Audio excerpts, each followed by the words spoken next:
Assalamualaikum warahmatullahi wabarakatuh. Salam nama budaya, salam kebajikan. Kami dari kelompok 3, kami akan mempresentasikan dengan materi yang akan 3. Nama saya Alisa Fatul Sukma dengan NPM 089 dan rekan saya. Nama saya Bima Arya dengan NPM 028. Saya Tashinda Fitria dengan NPM 126. Saya Nisa Nursyada dengan NPM 166. Saya Muhammad Ismail dengan NPM 077. Nama saya Putri Sona Azahra, NPM 073. Letak perusahaan. Letak perusahaan sering juga disebut TKP, tempat kediaman perusahaan, yaitu tempat di mana perusahaan melakukan kegiatan sehari-hari. Sedangkan istilah tempat kedudukan perusahaan dapat diartikan sebagai tempat kantor pusat perusahaan. Kedua hal tersebut perlu mendapat perhatian bagi perusahaan, sebab salah memilih suatu lokasi perusahaan akan mengakibatkan suatu kerugian bagi perusahaan. Jenis letak perusahaan terbagi menjadi 4 macam, yaitu yang pertama ada letak yang terkait pada alam, yang kedua ada letak berdasarkan sejarah, yang ketiga letak yang ditetapkan oleh pemerintah, yang keempat letak yang dipengaruhi oleh faktor-faktor ekonomi. Penjelasannya yang pertama ini, letaknya sangat ditentukan oleh sumber-sumber alam, jadi tidak dapat ditentukan oleh manusia. Contohnya, usaha pertanian dan pertambangan. Yang kedua, ada letak ini hanya dapat dijelaskan dengan adanya sejarah di lokasi itu. Contohnya, kerajinan batik di daerah Surakarta dan Yogyakarta. Ini disebabkan seni membatik ini dimulai dari para wanita dalam keraton di kedua kota tersebut. Yang ketiga, pemerintahan yang menentukan di mana perusahaan harus menjelaskan aktivitasnya. Hal ini agar masyarakat di sekitar lokasi itu tidak merasa terganggu karena adanya perusahaan itu. Contohnya, pabrik senjata, pabrik obat, dan peternakan babi. Yang keempat, letak yang dipengaruhi oleh faktor-faktor ekonomi. Perusahaan ini biasanya bersifat industri. Ada beberapa faktor yang perlu dipertimbangkan dalam menentukan letak perusahaan ini.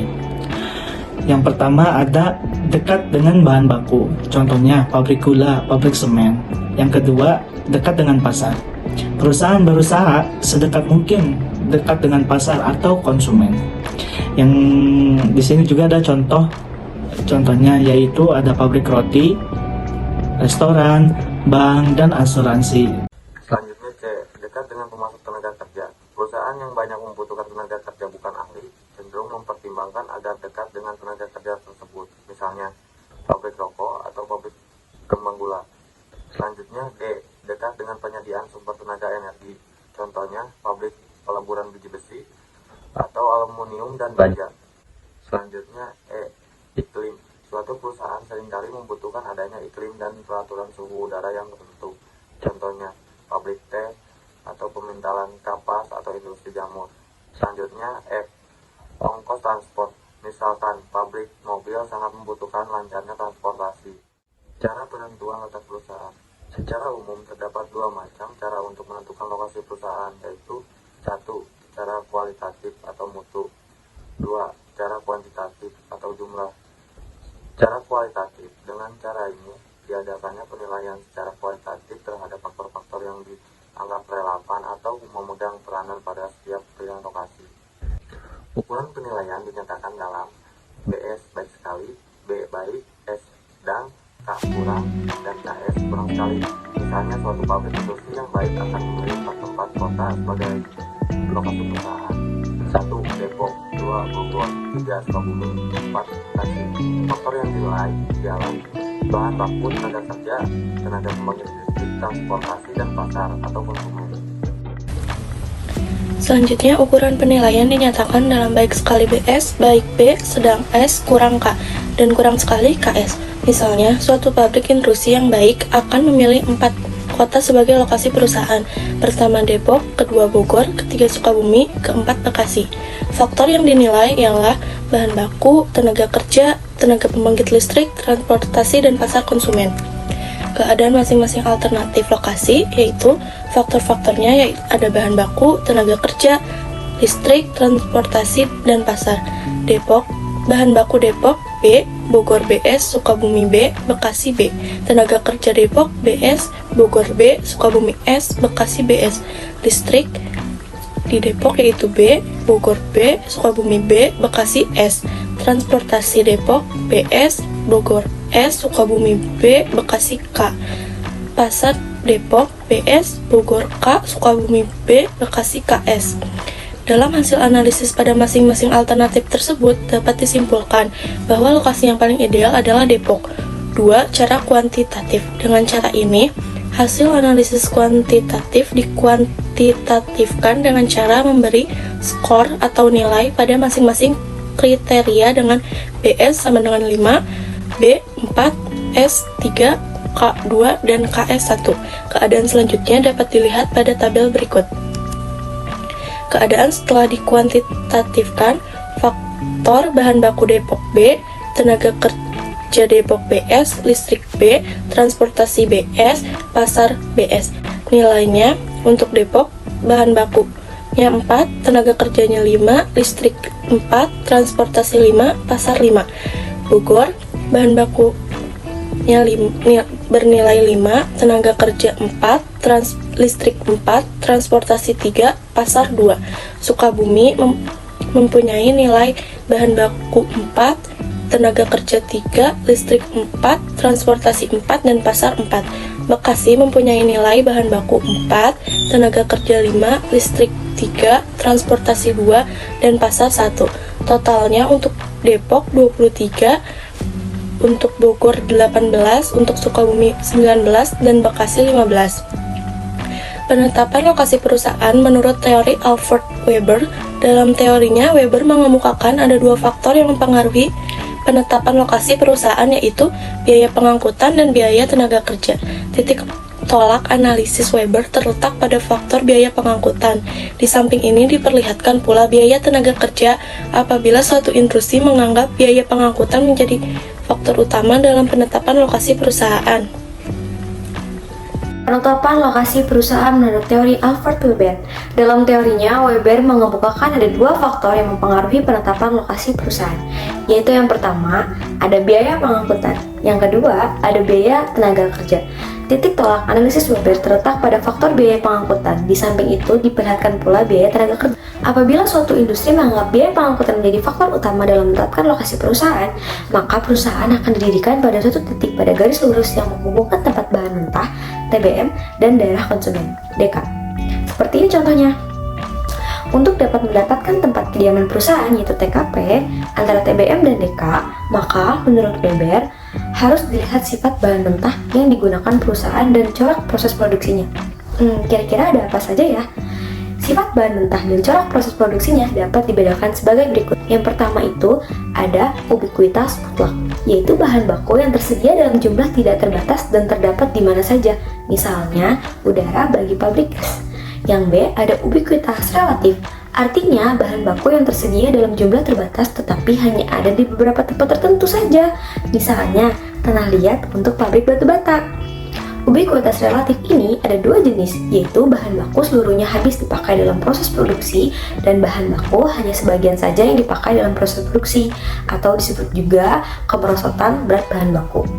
Yang C, dibutuhkan berbagai bahan yang tempatnya terpisah-pisah. Yang pertama, apabila jenis bahan-bahan yang digunakan oleh perusahaan adalah ubiquitas mutlak, maka tentu saja TKP akan berada di DK. Sebab jika di luar daerah DK, berarti perusahaan harus mengeluarkan biaya pengangkutan hasil produksi ke DK. Jika bahan yang diperlukan perusahaan terdapat juga di DK, maka perusahaan cenderung memilih TKP mendekati DK.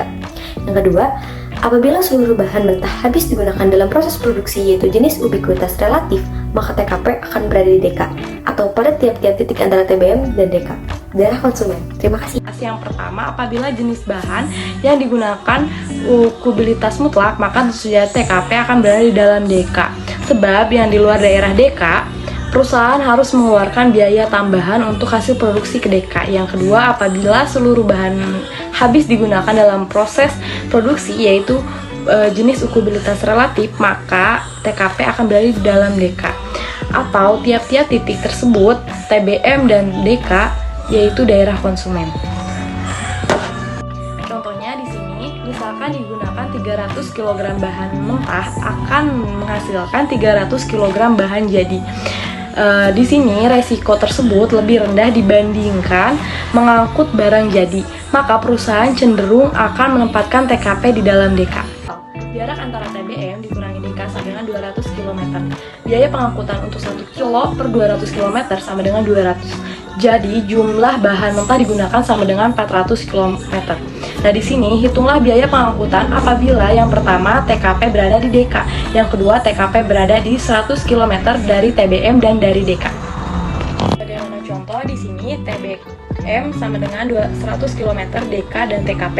Jadi biaya tersebut dikeluarkan 400 kg bahan mentah yang A 100 per 100 km, hasilnya yaitu 40 400 gram barang jadi 100 per 100 km sama dengan 40 per 80. Jadi jumlah biaya tersebut yaitu 80. Dari contoh di atas, maka TKP akan berada di dalam DK maupun setiap titik antara TBM dan DK. Apabila hanya sebagian dari bahan mentah akan menjadi barang jadi, maka si TKP ini akan berada di TBM. Contoh 150 kg bahan mentah yang akan diproses menjadi 90 kg bahan jadi. Biaya pengangkutan tersebut belum mentah tiap kilogram per tiap km sama dengan 100. Biaya pengangkutan barang jadi tiap kilogram per tiap km yaitu 150. Jarak TBM dikurangi DK sama dengan 100 km. Carilah TKP antara TBM dan DK yang mempunyai biaya pengangkutan paling rendah. Contoh, 150 kg bahan mentah yang akan diproses menjadi 90 kg bahan jadi. Biaya pengangkutan bahan mentahnya tiap kilogram atau tiap kilometernya 100 rupiah. Biaya pengangkutan barang jadinya tiap kilogram atau tiap kilometernya 150 rupiah. Jarak TBM sampai DK sama dengan 100 km. Carilah TKP antara TBM sampai DK yang mempunyai biaya pengangkutan paling rendah. Jika 1. Jika TKP di TBM. 2. TKP di tengah-tengah jarak TBM sampai TBK. 3. TKP di titik 75 km dari TBM dan 25 km dari DK. Biaya pengangkutan bahan mentah dan barang jadi sebesar dalam kurung 150, itu 150-nya dari 150 kg bahan mentahnya dikali 0 karena jika TKP di TBM. Jadi 0, jaraknya tuh 0 dikali 100 rupiah karena per kilogram atau per kilometernya itu 100 ditambah 90-nya itu dari 90 kg bahan jadinya dikali 100 itu jaraknya 100 km dikali 150 rupiah itu harga per kilogram dan atau per kilometernya. Hasilnya sampai dengan 1.350.000.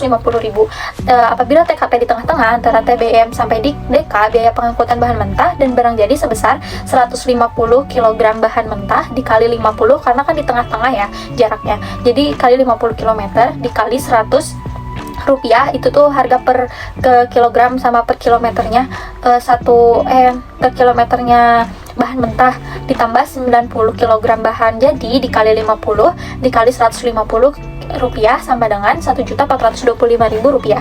TKP-nya 75 km dari yang ketiganya TKP-nya 75 km dari TBM dan 25 km dari DK. Maka 150 kg bahan mentah dikali 75 km karena TKP 75 km dari TBM dikali 100 rupiah ditambah 90 kali 25 karena 25 km dari DK dari sini ke sini jadi dikali 150 rupiah sama dengan 1.462.500 rupiah. Kesimpulannya, biaya pengangkutan paling rendah adalah sebesar 1.350.000